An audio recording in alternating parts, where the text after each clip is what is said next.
Amen. Aking mamasdan ang kalawakan, hindi ko maunawaan ang iyong dahilan kung bakit ako'y pinili mo't inalagaan. Di ko kayang isipin, hindi ko kayang sukatin ang pag-ibig mo, Jesus, na iyong binigay sa akin. Salamat, salamat, O Jesus, sa pag-ibig mo. Walang ibang nagmahal sa akin na katulad mo. Salamat, salamat, O Jesus, sa pag-ibig mo. Ako'y magsasaya sa piling mo. Hallelujah! Napakasarap magsuri sa iyong presensya, Panginoon. Amen! O sampay ka sa katotohanan ng Diyos. Hallelujah! May pagsubok man o kagipitan, ako ay may lalapitan. Ikaw, Jesus, ang aking sandigan, hindi mo ko pababayaan. Di ko kayang isipin, hindi ko kayang sukatin ang pag-ibig mo, Jesus, na iyong binigay sa akin. Salamat, salamat, O Jesus, sa pag-ibig mo. Walang ibang nagmahal sa akin ang katulad mo. Salamat, salamat, O Jesus, sa pag-ibig mo. Ako'y magsasaya sa piling mo. Buhay ko na ang purihin ka, buhay ko na ang sa'yo'y sumamba. Wala nang ibang nanaisin pa, kundi pasalamatan ka. Buhay ko na ang purihin ka, buhay ko na ang sa'yo'y sumamba. Wala nang ibang nanaisin pa, kundi pasalamatan ka. Buhay ko na ang purihin ka, buhay ko na ang sa'yo'y sumamba. Wala nang ibang nanaisin pa, kundi pasalamatan ka. Salamat, Panginoon! Salamat, salamat, O Jesus, sa pag-ibig mo. Walang ibang nagmahal sa akin na katulad mo. Salamat, salamat, O Jesus, sa pag-ibig mo. Ako'y magsasaya sa piling mo. Salamat, salamat, O Jesus, sa pag-ibig mo. Walang ibang nagmahal sa akin na katulad mo. Salamat, salamat, O Jesus, sa pag-ibig mo. Ako'y magsasaya sa piling mo. Hallelujah! Maraming salamat sa iyong kabutihan, Panginoon. Maraming salamat sa iyong katapatan, O Diyos. Ikaw lamang ang aming paglilingkuran. Amen and amen. Hallelujah! Purihin ka, Panginoon. Purihin ka, O Diyos. Sambay ka, Panginoong Yesus. Amen. Dakila ka, O Diyos. Dakila ka, Panginoon. Salamat, Panginoon, sa pagkinig. Pusong dalisay ang aking nais. Dalikayin mo, Diyos, para sa akin. Pusong dalisay ang aking nais. Dalikayin mo, Diyos, para sa akin. Isang pusong tapat na sa'yo'y nagmamahal. Isang pusong sa'yo'y walang alinlangan. Isang pusong itinitibok na ika'y parangalan. Handog ko'y pagpupuri sa'yo lamang, Jesus. Hallelujah. Tayo pong lahat. Pusong dalisay ang aking nais. Likhain mo, Diyos, para sa akin. Pusong dalisay ang aking nais. Likhain mo, Diyos, para sa akin. Isang pusong tapat na sa'yo'y nagmamahal. Isang pusong sa'yo'y walang alinlangan. Isang pusong itinitibok na ika'y parangalan. Handog ko'y pagpupuri sa'yo lamang, isang pusong tapat na sa'yo'y nagmamahal. Isang pusong sa'yo'y walang alinlangan. Isang pusong itinitibok na ika'y parangalan. Handog ko'y pagpupuri sa'yo lamang,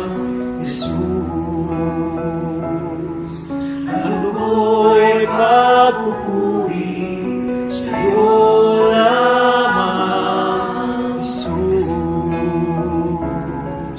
Ano ko'y pagpupuri sa'yo lamang, Jesus. Puri ka, Panginoon. Manatili po tayo sa diwa ng pagsamba sa harapan ng Hallelujah. Purihin ka, Panginoon. Sambahin ka, O Diyos ng buhay. Hallelujah.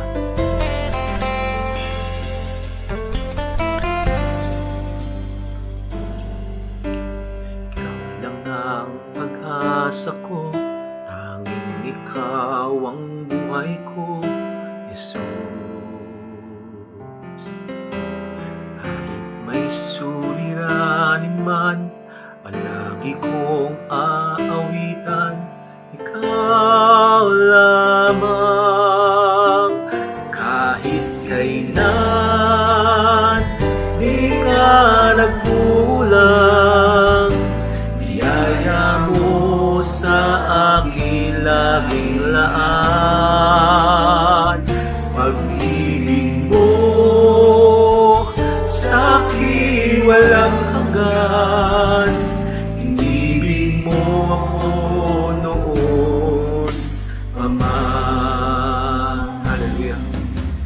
Kaya't ika'y sasambahin, paligid man ay maglinis.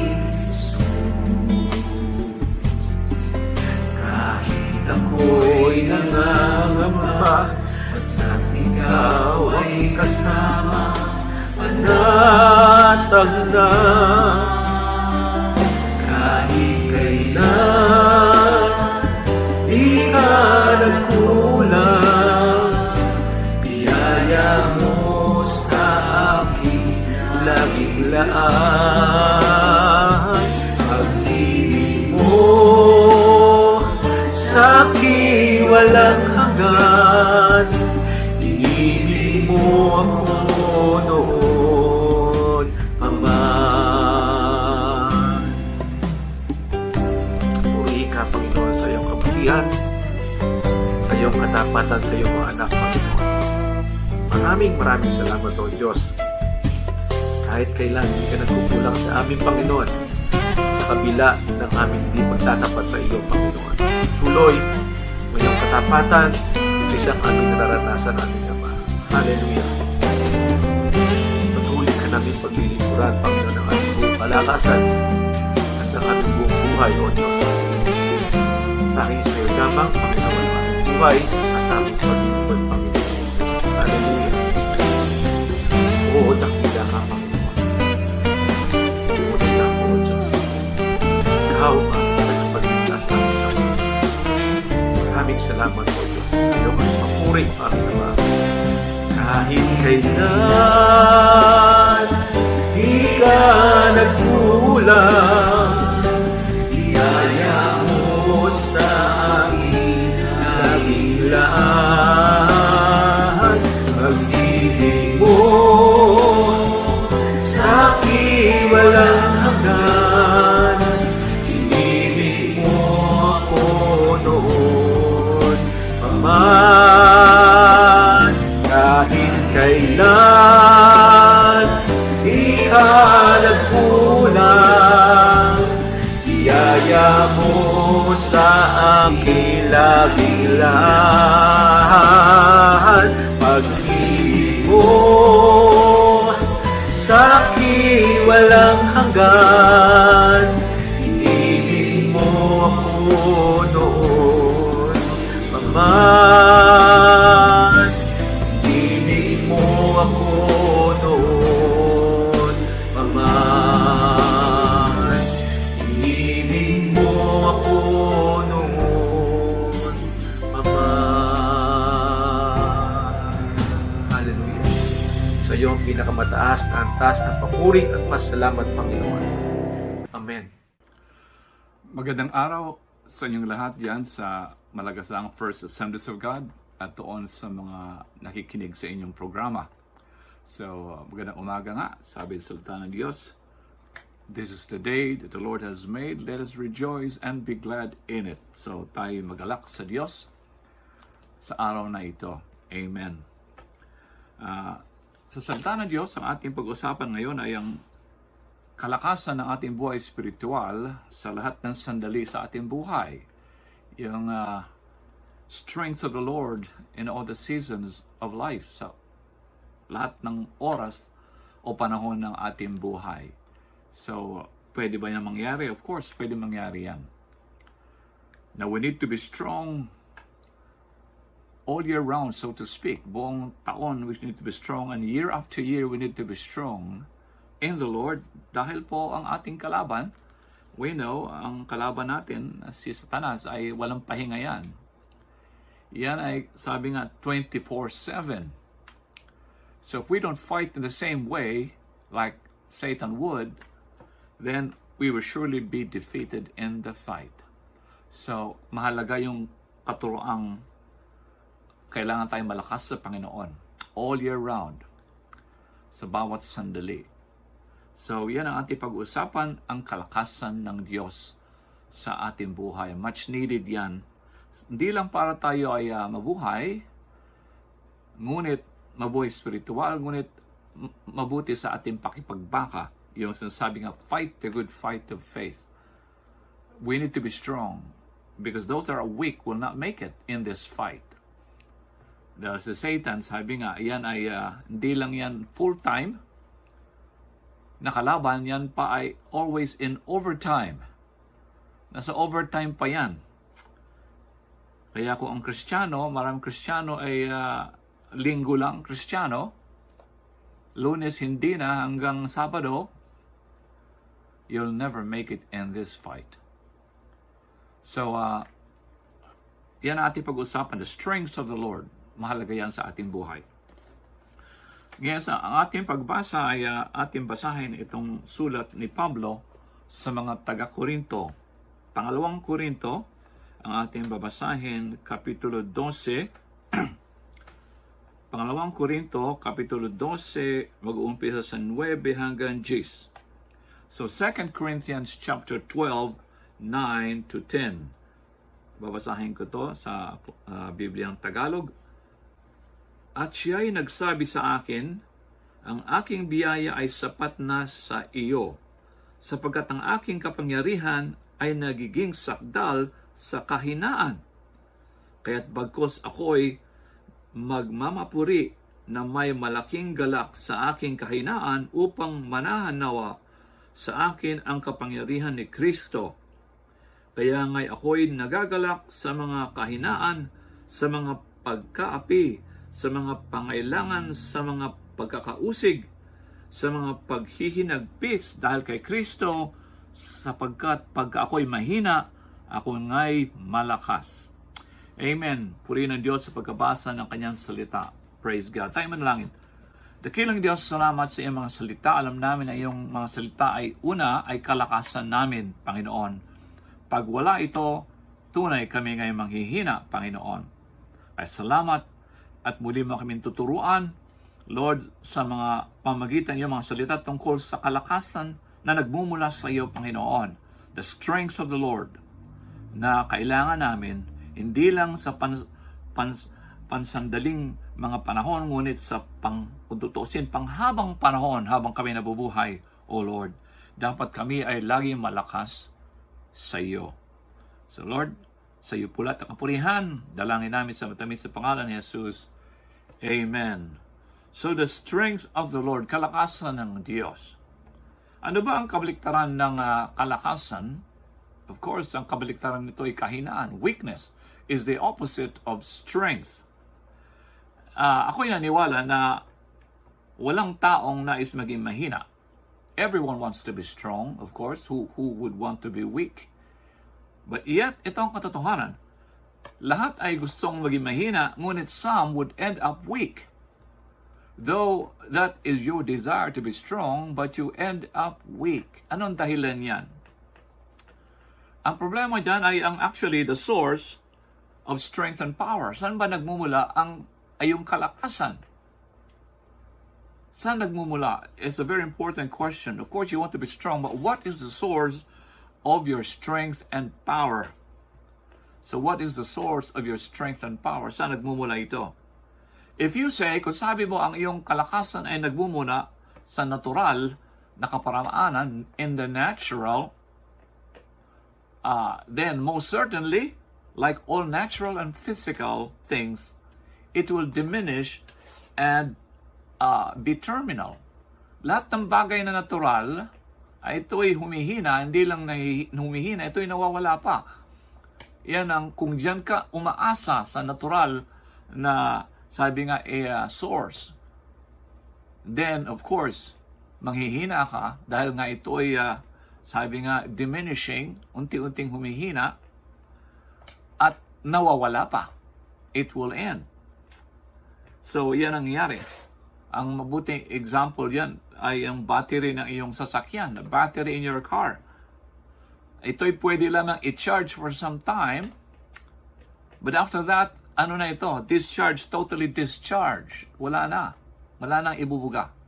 So, kung iyong source ng strength is natural, yan ang mangyayari. Because things natural and physical has expiration. Ito yung nag-expire. Kaya, mahirap nga umasa kung ating kalakasan nagmumula sa mga natural na sabi nga na kaparaanan or sources. Kaya if we depend on our natural and physical strength, ang sabi natin, sooner or later, tayo manghihina and also finally be exhausted in all our strength. Wala na. Kung sa battery pa, wala na. Totally discharged. Yan ang mangyayari if we totally depend on our natural strength. Sabi natin, a physical reality, yung ating buhay na physical, ay mayroong ang diminishing and terminal nature. Kaya, ang isang bagay na ang tao hindi yung fully aware or simply don't want to accept na ang physical reality, there is a diminishing and a terminal nature. Kung paunti-unting nawawala at tuluyan ng nawawala. And sometimes people are not aware of this or simply don't want to accept na mga bagay natural ganyang kalalagayan. Especially if kung ikaw ay bata pa, you're young and healthy, talented ka pa, one feels invincible. Kala mo walang katapusan ito. as if things will last forever. That is not true because it is coming from natural and physical sources. Ang kadahilanan, the reason for the misery, kalungkutan, agony, kahirapan at despair ng mga tao is because they have failed to recognize the impending expiration of physical strength. Hindi ito pinaghandaan. Hindi alam na bigla na lang darating, manghihina na. O mag-expire na. Kaya diyan nagmumula yung kalungkutan, frustration ng tao na bigla na lang may sakit ka. O kaya biglang terminal dahil may cancer ka. Kung diyan nagmumula ang iyong lakas, ay talagang dito nga ang tao ay nagkakaroon ng maraming problema. Merong ako minsan nakausap diyan sa nursing home dito sa Amerika na sabi niya ako ay laging na naginip na to be healthy and strong. Ngayon ay wala na. Sabi nga, I'm living in a nightmare of sickness and pain. So, yun na. Pero I have never dreamed of this. Di ko ito pinanaginip. Pero of course, that's right. Di mo na, pero biglang nangyayari yan. Di mo niyang gustuhin, biglang nangyayari yan. So tayo mga Kristiyano, I believe that we are fully aware of the limitations of physical strength. Dapat alam natin to na merong hangganan ang physical na kalakasan, and also we must be aware that there is a curse from God if we depend on it. Hindi lang ito'y maging kadahilanan ng ating mga problema sa buhay pag tayo nang hina na, ngunit meron pang sumpa ang Diyos dito pag tayo umasa sa ating lakas. Mababasa natin yan sa Jeremiah 17 verse 5. Ang sabi niya, thus saith the Lord, cursed be the man that trusteth in man, and maketh flesh his arm, and whose heart departeth from the Lord. So sumpa ang taong titiwala sa tao, at yung umaasa sa kanyang lakas, at lumalayo ang kanyang puso sa Diyos. So merong sumpa ito. So tayo mga Kristiyano, we are aware that our strength is never physical. I pray that we should realize that. It is never physical, but spiritual. Our strength is spiritual. Kanina pinag-usapan natin, how can we be strong all the time in all the seasons of our life? It'll never come from our physical strength because it is, sabi nga, temporal. It should always be coming from the spiritual strength that we have, and that's the strength of the Lord. Ngayon we are reminded by the words in Zechariah chapter 4 verse 6, not by might nor by power, but by my spirit, says the Lord of hosts. Again, reminded, not by might, hindi sa ating kalakasan, that is night, the natural might, or the natural power, but by the Spirit of God. That means the power of God. So, if we have to do things, again, to be strong, and that is our desire, who wants to be weak, then it has to be the power of God, not the natural power or the natural strength. Now, paano ba tayo lalakas? How can we be strong? How can we be made spiritually strong? Ayaw natin pag-usapan ngayon itong physical strength. Because that's temporal, of course, it's a good subject as well to be strong physically. Mabuting bagay din yan, of course. But again, if we need to fight the good fight of faith and to be strong in all seasons of our life, hindi yan ang kailangan natin. Because there are seasons in our life when we will become physically weak. Darating yung mahihina tayo. Hindi laging tayo malakas. So, that is not what we need to fight. The good fight of faith. So, what we're interested in today, as we speak from the Word of God, is to be made strong all year round, so to speak, and of course in all seasons. So, ang katanungan mo din natin is, how do we become spiritually strong? Paano tayo lalakas sa spiritual? By the way, Unlike, sabi nga natin, unlike physical strength, spiritual strength has no shelf life. Walang itong shelf life kagaya ng, sabi nga, battery, no expiration date.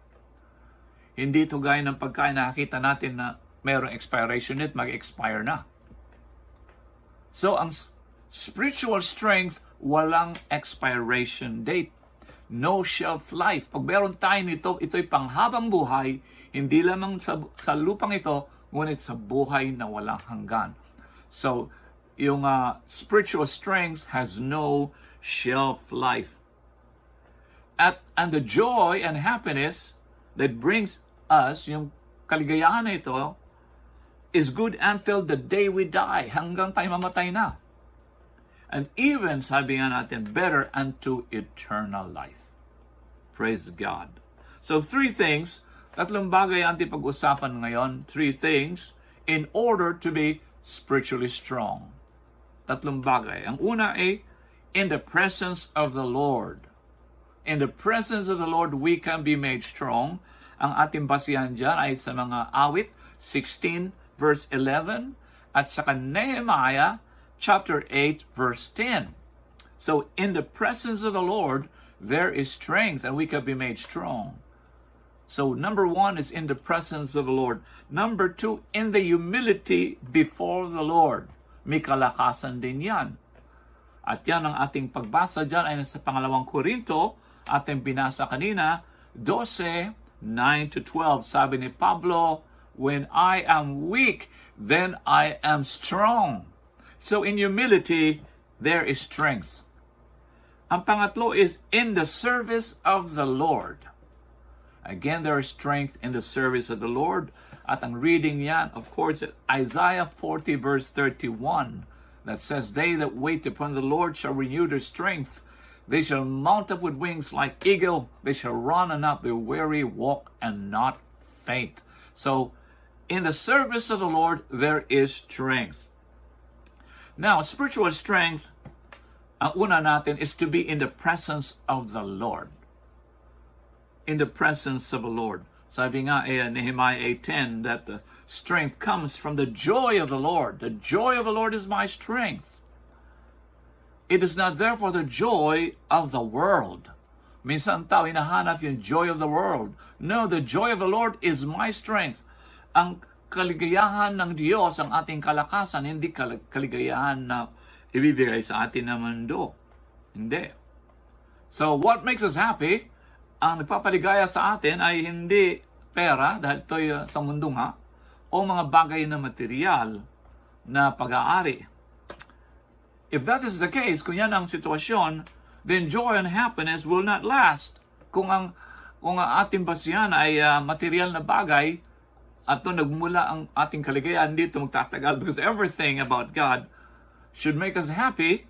In life, nothing more, nothing less. It's all about God. Nagpapaligay sa atin. The joy of the Lord is my strength. Sabi nga ni Nehemiah.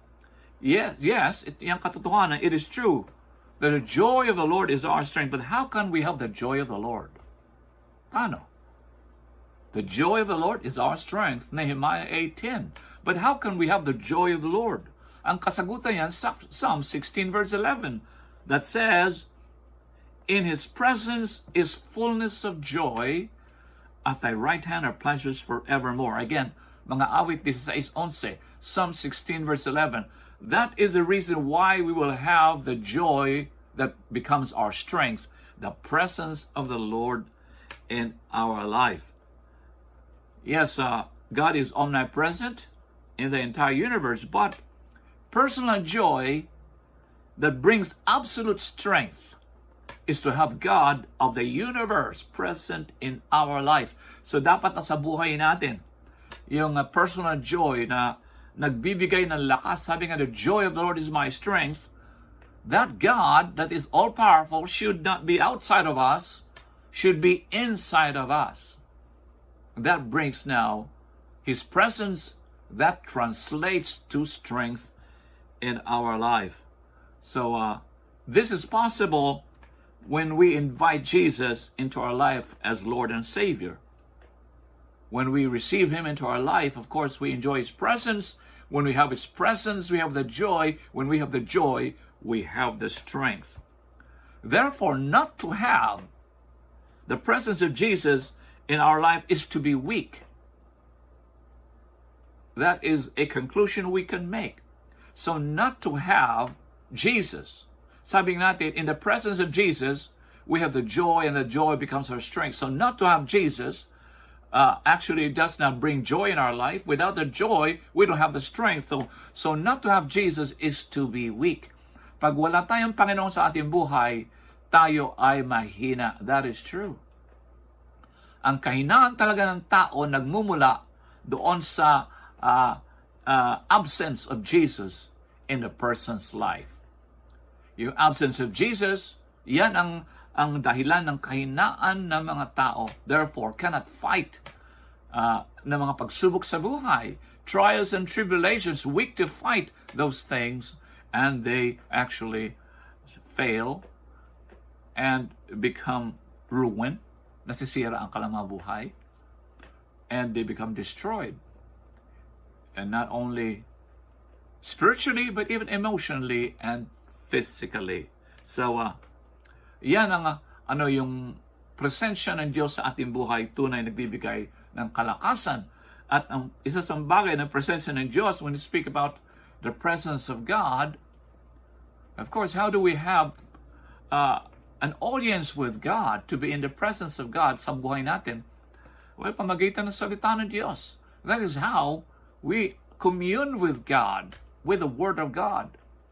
And that brings us into the presence of the Lord when we read the Bible, when we pray, when that completes the communication. When we read the Bible, we hear from God. When we pray, we speak to God. So that completes the communication, and that makes us in the presence of God. Ang naglalagay yan sa atin sa presensya ng Diyos, pag tayo ay nagbabasa ng kanyang salita at tayo nanalangin, yan nagpapalakas sa atin, Word of God. Of course, like physical strength, there is a basic thing that makes us really strong, and that is food. Pagkain. Pag walang pagkain, mahina. Yan ay subok na. Hindi ka lang kumain maghapon, mahina ka na. And that's true with the Word of God. Pag di tayo nagbabasa ng salita ng Diyos or meditate upon the Word of God, of course, we will be weak. No doubt about it. No doubt. If a Christian does not meditate, read the Word of God day in, day out, of course, alam ni Satanas yan, tatalunin ka niya. Because, una, this is the source of your strength, because you come into the presence of God. When you read your Word of God, when you read the Word of God, you commune with Him, you hear from Him, and that becomes your joy in your life, yung kaligayahan, that becomes your strength. So again, pag ang tao hindi nagbabasa ng Biblia, walang fellowship sa Panginoon, sa panalangin, ay talagang siya ay manghihina, kagaya nga ng pagkain physical. So the Word of God is really the most important thing. That's the most basic, the Word of God. Sa pagkain nga, ang pagkain ay mahalaga, yung talagang pagkain, yung mga vitamins na yan ay supplement lamang. Hindi lang talaga yan ang source ng strength. So healthy food is really the most important thing physically. And when it comes to healthy food, for spiritually, wala na magiging healthy kundi salita ng Diyos. Salita ng Diyos. That's the Word of God. 66 books of the Bible. Yung mga writings sa ibang mga theologians, yan ay supplemental. Yung pagbasa doon sa mga ibang books, maraming librong nakasulat about God, yan ay supplemental. Hindi talaga basic food na sinasabi na man shall not live by bread alone, but by every word that proceeded out of the mouth of God. So, atin tandaan ito mga kapatid. Salita ng Diyos, bago mauna yung mga extra biblical books na yan na binabasa rin ng maraming tao. Writers of yung mga Christian writers or theologians. Huwag po mauna yan. Yan ay supplement, kagaya ng mga vitamins. So, again, it is just the strength that comes from the Word of God that brings joy in our life, that translates to become our strength. So, again, The presence of the Lord in our life gives strength. Secondly, humility before God brings strength. Humility. Yung pagpakumbaba. Sabi ni Pablo, my strength is made perfect in weakness. At when I am weak, then I am strong. Now, when we admit, ating inangkin na we are weak, when we say, God, I'm weak on our own, and then allow God to do things for us, hayaan natin ang Diyos na siyang kumilos, then ang kanyang kabuuhang kalakasan, full strength, unrestrained is manifested in our life. So full and unrestrained power is manifested in our life. Pag sinabi natin, Lord, wala, di ko kaya to, di ko magagawa. The Lord comes in and brings in His full power in your life. That is why sabi ni Pablo, when I am weak, then I am strong. When I am weak on my own, then God's strength is manifested in my life. Yan ang ibig sabihin, when I am weak, then I am strong. So, Christians don't give up on anything because we say we can't claim Philippians 4:13. We don't give up because we can say, I can do all things through Christ which strengtheneth me. Hindi tayo sumusuko sa mga pagsubok sa ating buhay dahil ating naangkin ng Pilipos 4:13, I can do all things through Christ which strengtheneth me.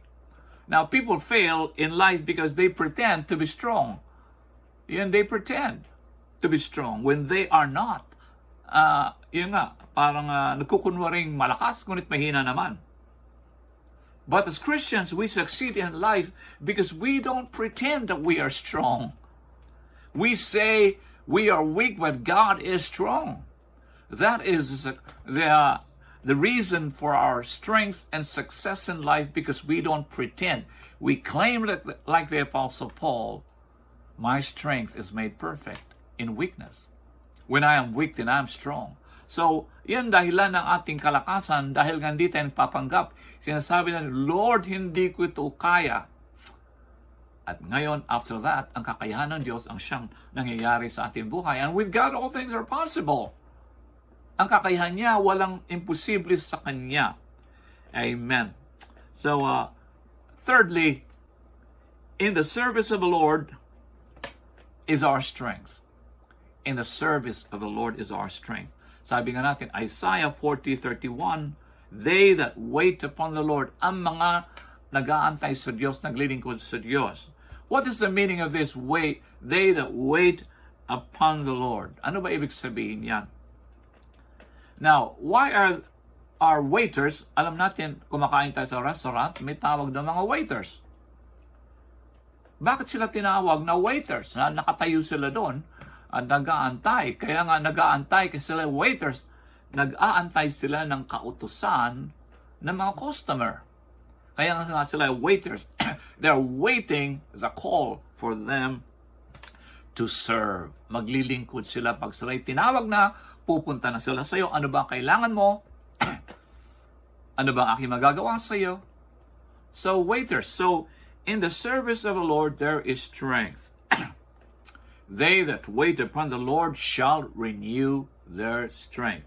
And ibig lang sabihin, they that serve the Lord. Hallelujah. It is because, sabi nga sa atin yung waiter kanina, they are waiting the call for service. Their job is to be available to serve. Tayo mga Kristiyano, isa yan sa mga source ng ating strength. Pag tayo nag-aantay na maglingkod sa Diyos. To be strong is to serve the Lord. That's right. Not only that, there's strength in His presence, that there's strength in our humility when we say, Lord, when I'm weak, then I'm strong. But thirdly, when we serve God, they that wait upon the Lord, it means they that would serve the Lord. So to be strong is to serve the Lord. To be weak is to serve yourself. So that is an important truth again. Pag ang sarili mo, ang iyong paglingkuran, magdudulot yan ng kahinaan. Yung self-serving. Hindi yan sekreto ng kalakasan. Yung sarili mo paglingkuran, all for you, all for me. So, ang plano mo sa buhay mo is all for you. Ikaw lahat ang makikinabang. That will bring failure in your life. And that will also bring weakness in your life. Because to be strong is to serve the Lord. To be strong is to serve the Lord. Atin tandaan yan. Pag tayo naglingkod sa Diyos, tayo lalakas. Pag ang ating sarili, ang ating inisip, tayo manghihina. Now, if you are feeling weak, stressed, bored, yan yung pakaramdam, nanghihina ka na, ako'y puno ng konsumisyon, don't dwell in it. Huwag ka manatili dyan. Because the more you will feel weak, the more you will feel weak. Don't dwell in it. Serve the Lord. Meron kang pagkakataon. Find a way to serve God. Serve the Lord and your strength will be renewed like the eagle. Yun ang sabi natin. They that wait upon the Lord shall renew their strength like an eagle. And mount up with wings like eagle. They shall run and not be weary, walk not faint. So mga kapatid, alam natin na we need to be strong and not weak at all times.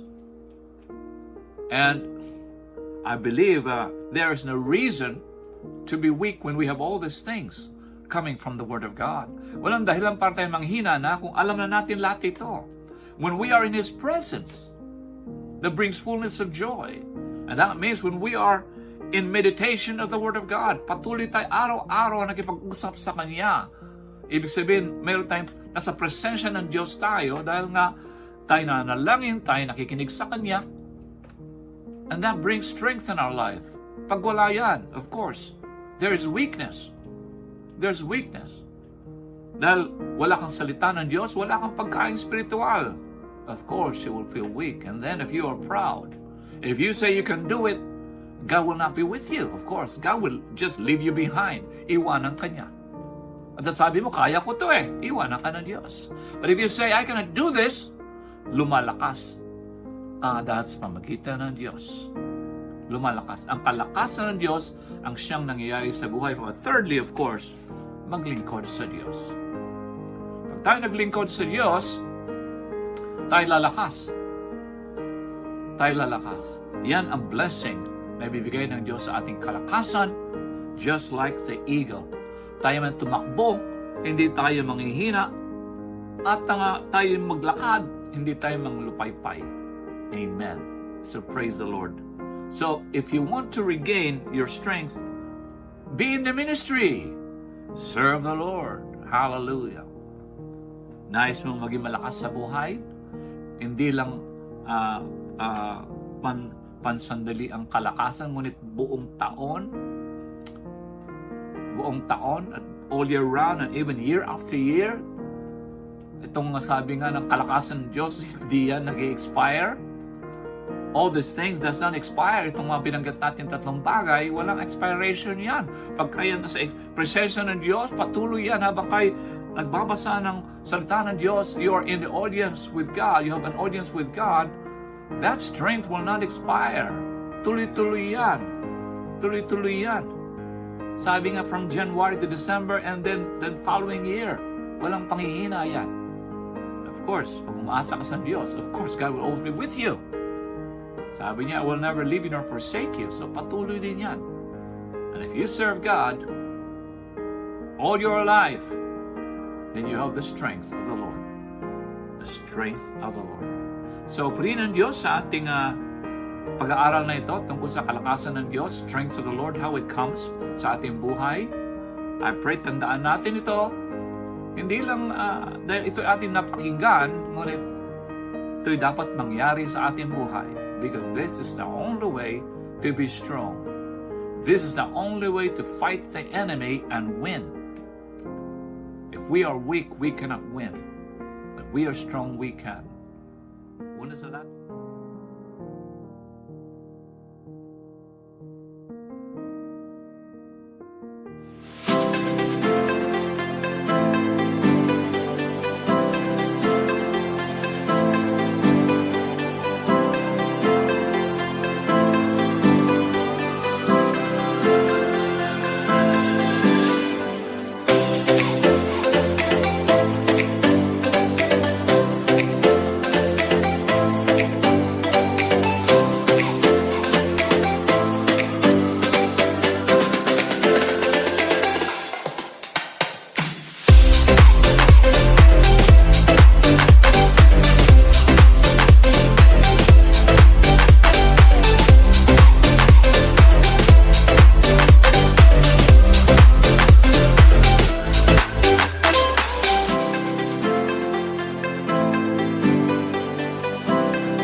Amen.